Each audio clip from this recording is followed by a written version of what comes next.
শিশু মৃত্যুর ঘটনার পর শোকস্তব্ধ গোটা এলাকা। গতকাল জলপের সংলগ্ন শ্রীলঙ্কা এলাকায় মর্মান্তিক শিশু মৃত্যুর ঘটনায় শোকস্তব্ধ হয়েছে গোটা এলাকা। জানা গেছে, গতকাল সকালে ঘর থেকে উদ্ধার হয় ৮ মাসের এক শিশুর মৃতদেহ এবং পাশেই আহত অবস্থায় পড়েছিল শিশুর মা। বর্তমানে শিশুটির মা শিলিগুড়ির একটি নার্সিংহোমে চিকিৎসাধীন অবস্থায় রয়েছে। পুলিশ ঘটনার পরই মৃতদেহ উদ্ধার করে ময়নাতদন্তের পর পরিবারের হাতে তুলে দেয়। এদিকে মৃতদেহ বাড়িতে পৌঁছতেই কান্নায় ভেঙে পড়ে পাড়া প্রতিবেশী সহ পরিবারের সকলেই। এছাড়া ওই শিশুর মৃতদেহ দেখে জ্ঞান হারিয়েছেন এক প্রতিবেশী বাচ্চা মেয়ে। স্থানীয়রা জানিয়েছেন, গতকাল থেকেই এলাকায় অনেক বাড়িতে উনুন জ্বলেনি বর্তমানে রয়েছে। আরেক প্রতিবেশী জানিয়েছেন, শিশুটি খুবই আদরের ছিল, সবাই ওকে কোলে নিত। এই ঘটনা মেনে নিতে পারছেন না কেউই। মৃত শিশুর ঠাকুরদা জানিয়েছে, বাড়িতে কোনো রকম ঝামেলা ছিল না।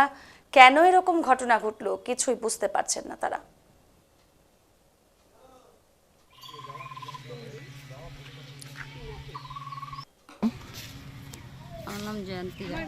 যে মারা গেছে কে হয় আপনার? আমার নাতনি হয়।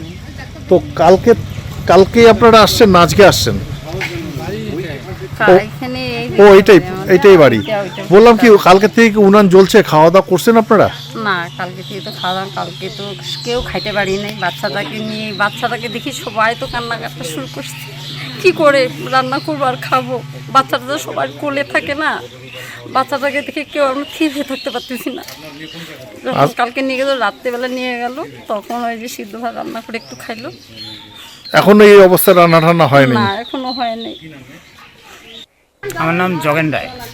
তো আপনি তো এখানকার কি বাসিন্দা না এদের আত্মীয়? আমি প্রতিবেশী। তো বললাম যে এটাকে কোন জায়গা বলে?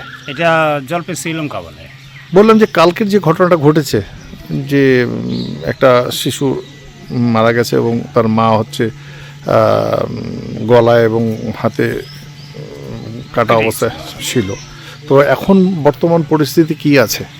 মা তো হসপিটালে আছে, মানে নার্সিংহোমে আছে আর কি। বাচ্চাটাকে কালকে মৃত অবস্থায় নিয়ে আসছে বাড়িতে।